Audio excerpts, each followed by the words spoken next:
Hello गते को सनाम को सगुन जोहार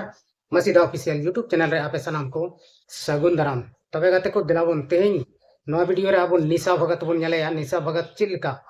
आरहों मिटन ओड़ा को धसावदा और ओना ओड़ा दो रिम्स बगल रे मेना डीआईजी ग्राउंड को मेता कना ओंडे गी हर को ओड़ा कदा माने आदिवासी को ओड़ा कदा और अडी मौज ओड़ा ताहे कना बिल्डिंग ताहे कना और ओना को सरकार दो ने धसावेत कना कथा दो हुयुक कना ओना दो सरकार जमीन कना मेन कते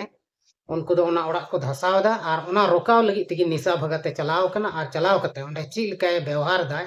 और उनिया व्यवहार नेल कते ओंडे पुलिस को हजुक कना और उनको उठाव दिया दो देलाबुन थोड़ा गान उनिया वीडियो क्लिप बुन नेल लेताय गे किसका दलाल बन सुनिए मैं मान्य न्यायालय का आदेश है, ठीक है। मान्य न्यायालय का आदेश है, आप ऐसे मत कीजिए। आदेश दिखाइए। मान्य न्यायालय का आदेश है, उसी आदेश से हो रहा है, ठीक है ना। दिखाइए। आइए आपको दिखाते हैं, आइए दिखाते हैं, आइए।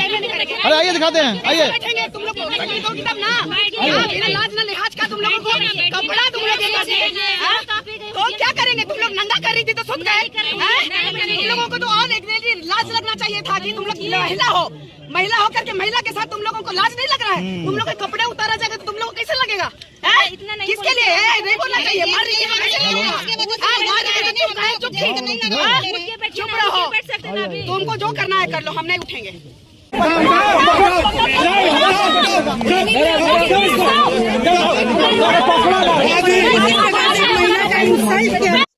तबे गाते को नोडे वीडियो क्लिप बुन नेल केदा निशा भगत पूरा जोर शोर ते ओंडे विरोध कना जे नोआ जमीन दो आदिवासी कना और नोआ दो राइती जमीन कना मेनखान ची आदेश ते नोडे ओड़ा से बुलडोजर पे चलावेत कना नोआ उनको ये मेताव को कना मेनखान उनको बाको मना कना और पूरा उना ओड़ा को धसाव बराबरियत कना आदो नोडे बुन नेलेत कोआ सरीगी पुलिस प्रशासन दो आदेश को नाम काते पासेन दो ओना तगी को ओंडे को हे कना और को पूरा बुलडोजर ते को ओड़ा को धसाव दा मेनखान निशा भगत सेन कते ओंडे ओना जीसीबी रुकावेत कना और पूरा जोर विरोध है कना चे मेनते नोआ दो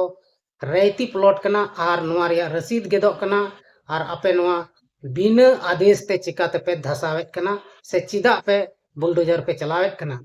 आपे दो ओकोय आदेश में एमा पिया ओनाते नोंका पे कमीदा मिटन रेंगे नाचार आदिवासी ओड़ा आपे बिना बुझते पे धसाव गिडी का कना नोंका दो आपे चिदा पे कमियत कना मेनखान उनको दो को मेनदा हाई कोर्ट रिया आदेश मिना जे मेनते नोआ दो गैर माने सरकारी जमीन रको ओड़ा अकादा ओना इयते नोडे नोआ ओड़ा दले धसावेत कना नोडे दो रिम्स रिया जमीन कना से नोआ दो डीआईजी जमीन कना सरकारी जमीन कना और नोआ रे अवैध रूप को कब्जा कदा नुको आदिवासी ओनाते आले नोआ दो नितो दले नोआ ले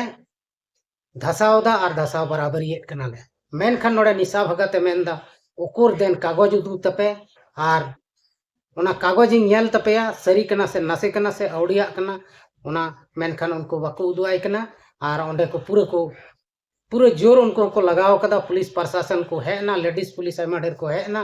और उनी निशा भगत बुन नेल किदिया उनी दो पूरी जमीन रे गिती ना जीसीबी लतार रे गिती ना उनी मेंदा इन ऊपर रे बुलडोजर चलाव पे तबे गिन मना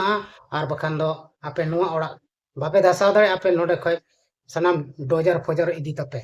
मेनखान पुलिस प्रशासन बाको मना कना उनी अब बोन नेले कोआ उनी जबरन उनी को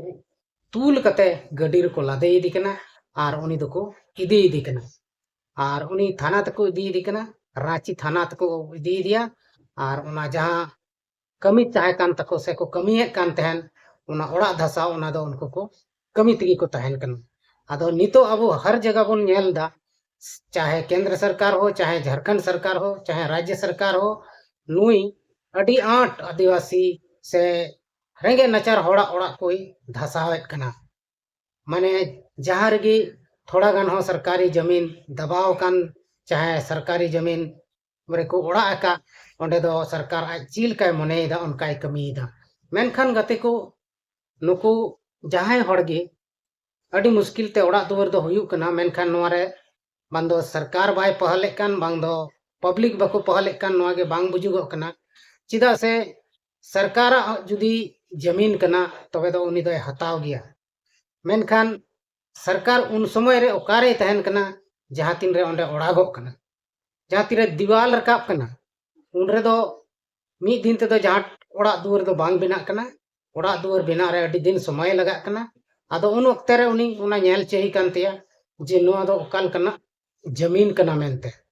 आर उन रगी माना जरूर कना मेनखान बांग को मनाए कुआ आर नितो बुलडोजर चलाव कते को बराबरी कना ओड़ा दुआर तो नुआ दो अडी दुख रिया कथा कना आर नोंकाना मामला आयमा ढेर झारखंड रे हुयुग कना आर नित हबी हुयुग तिगे मेना मेनखान सरकार नुआ दो बाय ध्यान एमदा उनी दो आया कमी तिगे तहन कना आदो गाते को नोय नोंका हुयुग कना मुश्किला ओना इयते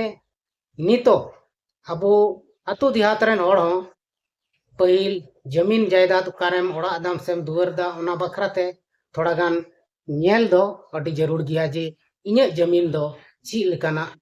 जमीन कान तिᱧᱟ से ओका लेकाना जमीन री ओड़ा अदा मेनते आदो नोय नोंका आर बखान हजुग कान पीढ़ी रे से अपनार रेन घारोंज रेन होड़ से गिदरा बुतुर कोगी मीद दिन अडी दुख रे को पड़ाव दाड़िया आर सरकार ओना ओड़ा दसाव कते ओना ओड़ा रिया मौजा हो बाय एमोआ उनी दो मेनाय आम चिदा एम ओड़ा कदा इᱧᱟᱹᱜ जमीन रे नोय नोंका हुयुग कना आदो उनको दो नितो भेगार उतरो कना को से ओड़ा दुआर खन को भेगार कना नितो ओड़ा दुआर बनु तकोआ अडी मुश्किल रे को पड़ाव कना आदो नुआ मुश्किला आदो मी होड़ दो बांग सनाम होड़ा रगी पड़ा मेनखान नोंका दो सरकार बांग कमी जरूर कानते उनी 1 साल 2 साल टाइम एमा को जरूर कना जहां ओड़ा का ओंडे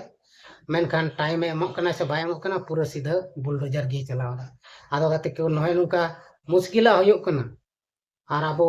सोशल मीडिया रे अडिगान समाचार को बुन नेलदा नोंका गे हुयुग कना तो निशा भगत जहां दो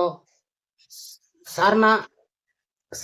आदिवासी रेन मिटन अध्यक्ष लेकानी कना से मिटे सदस्य लेकानी कना